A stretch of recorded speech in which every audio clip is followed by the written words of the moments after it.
Every spring and fall, during the holidays of Big Eid and Small Eid, my family visited one of my favorite places on earth, Shangala, the mountain village where my parents grew up, laden with presents for our relatives, embroidered shawls, boxes of rose and pistachio sweets, and medicines they couldn't get in the village.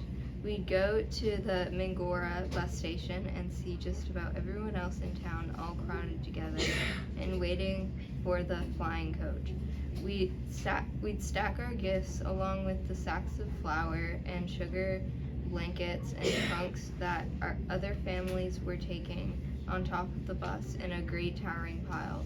Then we all crammed inside for the 4-hour trip up winding, rutted roads to the mountains. For this first quarter of the journey, the road was a series of zigs and zags that followed the squat river on one side and hugged sheer cliffs on the other. My brothers took great pleasure in pointing out the wreckage of vehicles that had fallen into the valley below. The flying coach would climb higher and higher until the air turned cool and crisp. Eventually, we saw nothing but mountain after mountain, and just a sliver of sky. Many people of Shangla were very poor and did not have modern facilities, such as hospitals and markets, but our family always put on a huge feast for us when we arrived, a feast that was especially welcome at Small Eid, which marks the end of a month of daytime fasting for Ramadan. There were bowls of chicken and rice, spinach and lamb, big crunchy apples, pretty yellow cakes, and big kettles of sweet milky tea. Even when I was only 7 or 8, I was considered a sophisticated city girl, and sometimes my cousins teased me because I didn't like to go barefoot and I wore clothes bought at the bazaar, not homemade like theirs. I had a city accent and spoke city slang, so they thought I was modern. If only they knew. People from real cities like Peshawar or Islamabad would have thought me very backward. When I was in the village, though, I lived the life of a country girl. In the morning, I got up, and when the rooster crowed, or when I heard the clatter of dishes as the woman downstairs made breakfast for the men, then all the children spilled out of the houses to greet the day. We ate honey straight from the hive and green plums sprinkled with salt. None of us had any toys or books, so we played hopscotch and cricket in a gully. In the afternoon, the boys would go off fishing while we girls went down to a stream to play our favorite game, wedding. We would choose a bride and then prepare her for the ceremony. We dropped her in bangles and necklaces and painted her face with makeup and her hands with henna. Once she was ready to be given to the groom, she would pretend to cry, and we would stroke her hair and tell her not to worry. Sometimes we would fall down laughing. But life for the women in the mountains was not easy.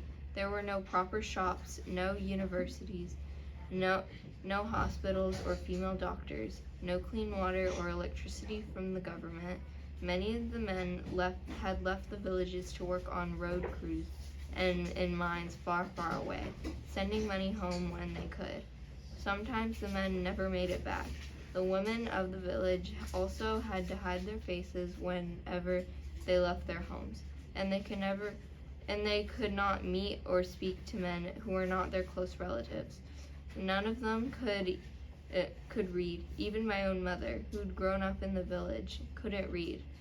It is not at all uncommon for women in my country to be illiterate, but to see my mother, a proud and intelligent woman, struggle to read the prices in the bazaar was an unspoken sadness for the both of us, I think.